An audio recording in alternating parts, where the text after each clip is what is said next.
दिवसापासून पावसाने उघडीप दिलेली होती. पाऊस बंद झाला होता, पण तेवढ्यात महाराष्ट्राच्या हवामानासंदर्भात एक मोठ्या धोक्याचा इशारा समोर आलेला आहे.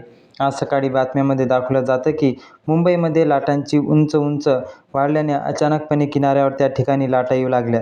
त्यामुळे पर्यटक पुढील 5 दिवस बंदी करण्यात आली. काय अरबी समुद्रात एक विचित्र घडामोड घडली आणि ज्यामुळे लाटांची उंची आता रीतीने वाढलेली आहे. खरं तर एक मोठा इशारा काल रात्री जागतिक हवामान संघटनेने दिला आहे, ज्याच्यावर कोणी भरोसा ठेवला नाही. पण जेव्हा आज सकाळी मुंबईच्या किनाऱ्यावर अतिभयानक उंचीच्या लाटा उसळलेल्या दिसल्या, तेव्हा सगळ्यांची झोप उडाली. अमेरिकेच्या सॅटेलाईटद्वारे एक फोटो पंतप्रधान रात्रीच देण्यात आलेला होता आणि ते बघितला पण होता. त्यानंतर हा फोटो पाहिल्यानंतर त्यांना वाटलं की एवढं काही विशेष नाही. पण आज सकाळी मुंबईच्या अरबी समुद्रामध्ये जेव्हा विचित्र घडामोड सुरू झाली, तेव्हा अख्ख्या देशात रेड अलर्ट लागू करण्यात आला.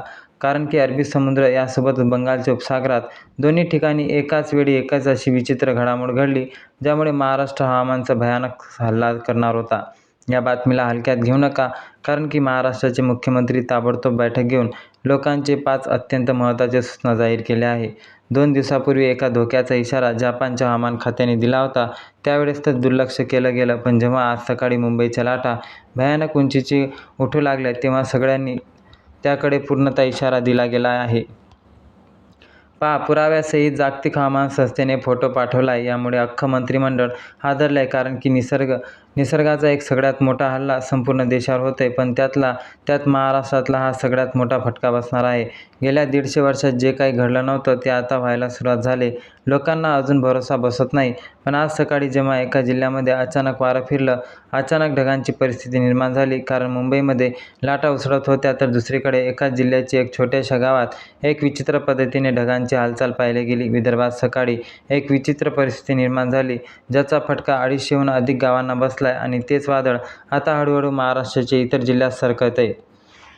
कारण की अरबी समुद्र, बंगालचा उपसागर एक विचित्र घटना घडल्यामुळे अख्ख्या देशाच्या हवामानात एक विचित्र बदल घडला आहे, ज्यामुळे आता एक तीव्रतेने सगळ्यात मोठा फटका महाराष्ट्राला बसणार.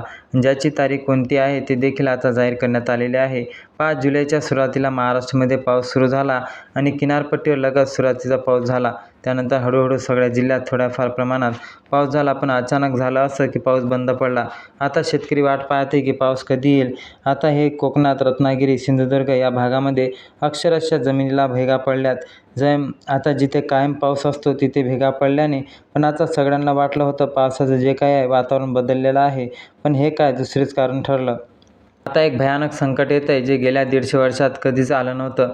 पुढील 72 तासात सगळे काम बंद पडणार. एक अशी तारीख आली, त्या तारखेपासून कॉलेजेस आणि बाहेरला जाणाऱ्या लोकांची कामे देखील बंद पडणार आहे. कारण सॅटेलाईटच्या माध्यमातून फोटो आला. या फोटोमध्ये अरबी समुद्र आणि बंगालच्या उपसागरात तयार झालेली अतिभयानक चक्राकार परिस्थिती दिसली, ज्यामुळे अख्ख्या देशात हाय अलर्ट आला असून राज्यामध्ये वेगवेगळ्या प्रकारच्या सूचना देण्यात आल्या असल्याचे सगळ्यात मोठा धक्का महाराष्ट्राला आहे. त्यामुळे महाराष्ट्रातल्या प्रत्येक व्यक्तीसाठी 5 अत्यंत महत्त्वाच्या सूचना देण्यात आलेल्या आहे.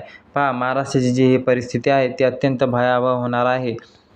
कारण की अरबी समुद्रामध्ये एक अजबचीच घडामोड घडली आहे. त्यामुळे महाराष्ट्राचा वाईट काळ आता सुरू होतोय. जवळपास 150 वर्षापासून अशीच एकदा परिस्थिती झाली होती. आता तोच प्रसंग पुन्हा एकदा रिपोर्ट होणार आहे. आणि त्यानंतर लक्षात घ्या, पहिला 1 जुलै, 2 जुलै आणि जवळपास 6, 7, 8 जुलैचा पाऊस सुरू होता. पण त्यानंतर पावसाने दडी मारली. पण अचानक विदर्भाच्या एका भागामध्ये अक्षरशः विचित्र ढगफुटी सदृश निर्मिती झाली. पुन्हा पाहिलं की असेल दरवर्षी पाऊस कोकणाकडून येतो, पण यावेळेस जो पुढचा पाऊस आहे तो विदर्भाकडून सरकू लागला आहे. आणि ज्यामुळे अक्षरशः काही दिवसापूर्वी मुंबईला जसं झोडपून काढलं होतं, नाशिकला हाहाकार उडवला होता, कोकण किनारपट्टी वितरली होती, पण आता विदर्भाकडून एक अत्यंत विचित्र परिस्थिती निर्माण होत आहे. एक डेंजर संकट महाराष्ट्राच्या दिशेने चालून येत आहे, ज्याची माहिती स्वतः मुख्यमंत्र्यांनी सांगितली. एक तारीख सांगण्यात आली आहे, ज्या दिवशी महाराष्ट्र सगळं बदलणार आहे. कारण की लक्षात घ्या की अल निनो राक्षस नावाचा सक्रिय झालेला आहे. वर्षात एकदा नव्हता तर आता भयानक अल निनो आता ॲक्टिव्ह झाला आहे. आता हा भयानक अल निनो सगळ्यात मोठा फटका महाराष्ट्राला बसला. तुम्हाला वाटत असेल की फक्त पाऊस येईल, असाच पावसाचं चांगलेच आहे, पण परिस्थिती लक्षात घ्या, ही परिस्थिती बदलणार आहे. आता जगाचं हवामान खातं जे सगळ्यात मोठं आहे त्याने अलर्ट दिला आहे. भारताचा जो नकाशा आहे त्या नकाशाच्या वरून फोटो काढण्यात आला आहे. म्हणजे जवळपास 2000 किलोमीटर उंचीवरून एक फोटो काढण्यात आला आहे आणि त्यानुसारच ही परिस्थिती समोर आलेली आहे. आणि त्या फोटोमध्ये महाराष्ट्राच्या दिशेने 2 अतिशय चक्रीवादळ येताना दिसले. सकाळी या संकटामुळे 20 जिल्ह्यांचा पावसाचा स्फोट होणार. आता तुम्ही म्हणत असाल की चांगला आहे, पण पाऊस चांगला नसेल. लक्षात घ्या, हा पाऊस नॉर्मल नसेल. हा पाऊस इतका भयानक असेल की 5 मिनिटात पूर, घरामध्ये पाणी शिरेल, 10 मिनिटात धरणं भरल, धरणाच्या पुढचे गाव वाहून जातील. सॅटेलाईट माध्यमातून आलेला फोटो, ज्यामध्ये 2 तीव्र चक्रीवादळ आहेत, जे सगळ्यात भयानक आहेत. त्यामुळे पहा, ज्यावेळेस एल निनो येते त्यावेळेस सगळ्यात जगात वातावरण बदलतं आणि त्यांचा सगळ्यात मोठा फटका महाराष्ट्राला बसतोय. त्यामुळेच मुख्यमंत्र्यांनी तात्काळची मीटिंग घेऊन सगळे शेतकरी बंधू, सर्वसामान्य जनतेसाठी महत्त्वाच्या सूचना देण्यास सुरुवात केलेली आहे. त्यानंतर पहा, हवामान तज्ज्ञाच्या मते एक विनाशक नैसर्गिक लक्षात घ्या, नैसर्गिक चक्राकार महाराष्ट्रात अडकला. एका बाजूने प्रशांत महासागर तर दुसऱ्या बाजूला अरबी समुद्र यांच्या मिलीपासून एक तांडव रचला गेला आहे. मग अशा पद्धतीने परिस्थिती बनणार होती. आणि तारीख लक्षात घ्या, धोक्याचा इशारा 25 जुलैपासून सुरू होत आहे.